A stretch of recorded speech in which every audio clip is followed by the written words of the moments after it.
Bonjour à tous et à toutes, j'espère que vous allez bien ce lundi matin. Je voulais tout simplement vous montrer une petite vidéo de Carlos Tinoco sur comment il définit justement les surdoués. Vous allez voir, c'est intéressant parce que c'est un psychanalyste et philosophe qui, lui-même étant surdoué, va vous donner une définition intéressante par rapport aux surdoués que je trouve assez pertinente et qui, vous allez voir, n'a pas forcément quelque chose à voir avec l'intelligence comme on le prétend. Voilà. Et c'est parti. Alors je filme.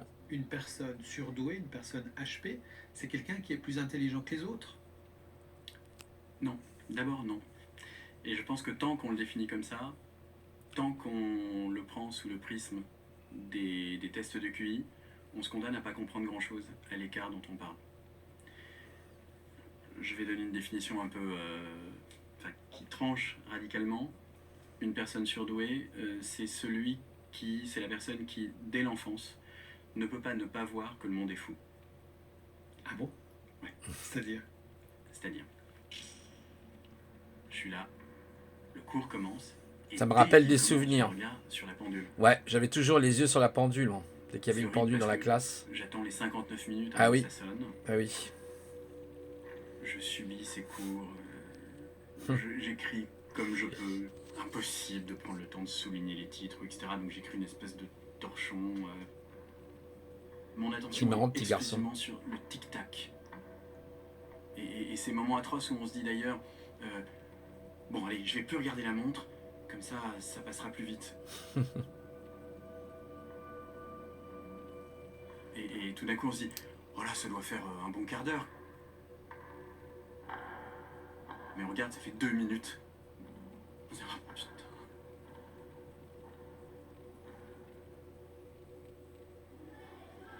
Le petit surdoué qui s'ennuyait à l'école, aujourd'hui est devenu grand. Carlos Tinoco a enseigné des années la philosophie au lycée avant de devenir psychanalyste. Son regard éclairé sur le monde scolaire vient casser quelques clichés sur les hauts potentiels à l'école. L'idée sur l'ennui, par exemple, des gamins surdoués à l'école, c'était qu'ils s'ennuyaient parce qu'ils étaient plus intelligents et que du coup ils étaient plus rapides qu'ils avaient déjà compris et que voilà, c'était pas adapté à leur rythme. Ça paraît de bon sens. Mais en fait, c'est faux. Si on va au bout de ce raisonnement, ça suppose que les autres ne s'ennuient pas. Qui empiriquement est évidemment archi faux. Enfin, interrogez les gens autour de vous et vous verrez quand même que 95% ou 99% des gens vont vous dire qu'ils ont passé l'essentiel de leur temps à l'école, les années de collège, etc., à s'ennuyer copieusement. Si tout le monde s'ennuie à l'école, pourquoi les enfants à haut potentiel seraient-ils différents des autres élèves? Je voyais bien que les autres s'ennuyaient, que le prof lui-même s'ennuyait en faisant son cours, la plupart du temps, enfin, ça ronronne, les autres somnolent, mais il l'acceptait. Et moi, il fallait que je massacre mes gommes, il fallait que j'emmerde mes potes, il fallait que je provoque le prof, il fallait que quelque chose se passe. Enfin, c'était insupportable. J'avais sans doute, même si je ne le formulais pas exactement dans ces termes, mais j'avais une conscience trop aiguë, sans doute de la mort, du temps qui passe, enfin de la nécessité que les choses aient du sens à chaque minute, pour tolérer, espèce de temps figé, glacé. Accepter une situation qui semble dénuée de sens, que cela soit sur les bancs d'école ou ailleurs, c'est compliqué pour un surdoué. Cela pourrait sembler un caprice. Pour Carlos Tinoco, c'est au contraire le comportement qui définit le haut potentiel. Une définition qui dépasse donc les simples capacités intellectuelles. Une Vous personne voyez? surdouée, une personne HP, c'est quelqu'un qui est plus intelligent que les autres? Non, d'abord non. Et je pense que tant qu'on le définit comme ça, tant qu'on le prend sous le prisme des tests de QI, on se condamne à pas comprendre grand-chose à l'écart dont on parle. Je vais donner une définition un peu qui tranche radicalement. Une personne surdouée, c'est la personne qui, dès l'enfance, ne peut pas ne pas voir que le monde est fou. Ah bon? Ouais. C'est-à-dire? C'est-à-dire, donc dans toutes les sociétés, les êtres humains, comme ils ont conscience du temps qui passe, de la mort, de la solitude, ils ont besoin que ça fasse sens, ils ont besoin que ça ait du sens. Et la manière de faire sens, c'est de se raconter des histoires. Toutes les sociétés, tous les groupes sociaux forgent des récits Exactement, collectifs, c'est ça. auxquels la plupart des individus adhèrent sans les réinterroger. Sans Justement, il faut sans les surtout pas remettre en voir la question. fragilité de ces Voilà, récits, c'est voir ça. qu'ils sont arbitraires, voir qu'ils sont ineptes, parce qu'on s'effondrerait. Et selon vous, que fait un HP avec ses récits? Bah, un HP, justement, il envoie la facticité Mm. dès le départ. Il n'arrive pas à y croire. Une personne surdouée, une personne HP, c'est quelqu'un qui est plus intelligent que les autres? Non, d'abord non. Et je pense que tant qu'on le définit comme ça, tant qu'on le prend sous le prisme des tests de QI, on se condamne à pas comprendre grand-chose à l'écart dont on parle. Je vais donner une définition un peu qui tranche radicalement.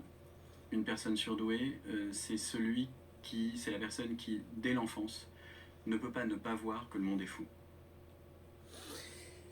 Voilà donc les amis, hein, effectivement ce que dit Carlos Tinoco, hein, j'espère que vous avez pu Salut mes comprendre, chouchous, j'espère.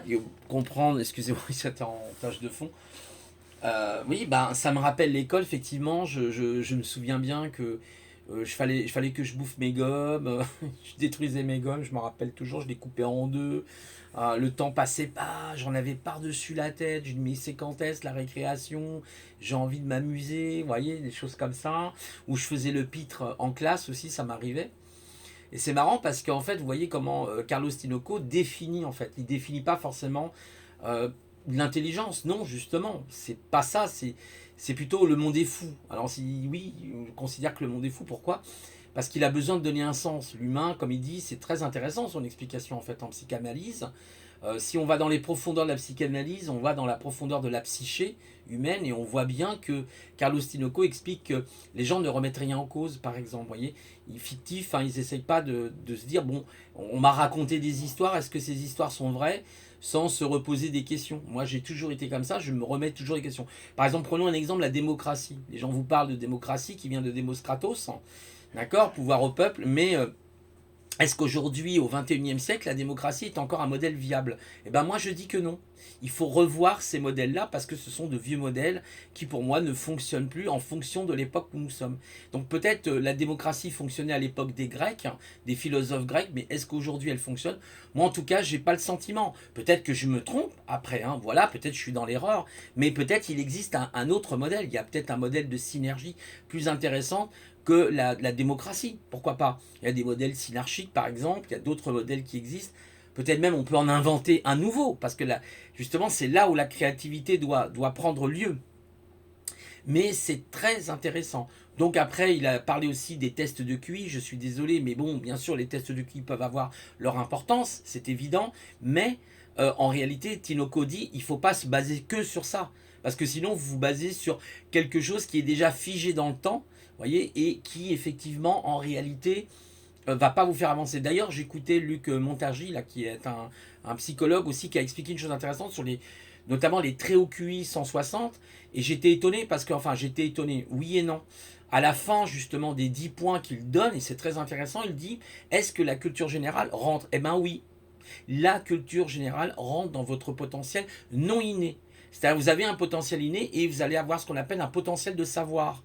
Donc en réalité, la culture générale qu'on va obtenir par le fait de visionner des vidéos, par le fait d'écouter des podcasts, vous avez même des livres audio aujourd'hui, hein. Vous n'êtes pas obligé de lire un livre, il y a même des livres audio très intéressants, mais lire par exemple va augmenter même la possibilité du potentiel du HPI du coup, hein, parce qu'il parlait notamment des très hauts QI. Alors il dit qu'au-delà de 160, d'après lui, c'est faux. Alors, je ne sais pas pourquoi. Je vois sur Internet des gens qui ont 180, qui auraient 227 même de QI. Je trouve ça assez étonnant. Lui, non, il explique que c'est entre 40 et 160. Pas plus. Bon, voilà. Mais en tout cas, ce qu'il disait Luc, pour revenir à Luc, pas de Carlos Tinoco, mais ce qui a parlé. Donc, voilà. Donc, en réalité, vous voyez bien que la définition, elle est claire. Donc, c'est intéressant. Voilà, donc il n'est pas plus intelligent, il a simplement traité des informations plus rapidement, il va avoir une hypersensibilité qui est multipliée par 1000, une hypersthésie par exemple, voilà c'est tout. Voilà, bon c'est tout, c'est déjà pas mal. Après, et puis il y a aussi ceux qui ne sont pas forcément surdoués, qui sont les 13,5, hein, qui sont juste avant, qui sont les 13,5. Donc c'est quand même pas rien 13,5. Ça représente au total avec 2,5, ça nous fait donc 15, on est à 16% quand même de la population qui déjà a un certain potentiel. Alors oui, le surdoué a un potentiel supérieur dans le sens où il ressent plus vite les choses, il est capable d'appréhender les choses plus rapidement, de calculer plus vite, etc. Mais même les 13,5 qui sont à partir de 110, 115, qui sont un petit peu au-dessus de la moyenne, bah, ils mènent leur vie. Et puis ceux qui sont normaux pensants sont normaux pensants. Après, en dessous, bon, bah, il y a, voilà. Après, il y a des choses, bon. Mais en tout cas, essayons pas de jouer sur ces tableaux-là, ça ne sert pas à grand-chose. En tout cas, voilà, j'espère que vous avez aimé cette vidéo. Et puis, écoutez, ben, je vous souhaite un bon lundi. C'était une vidéo très brève. Et je vous dis à plus tard. Au revoir.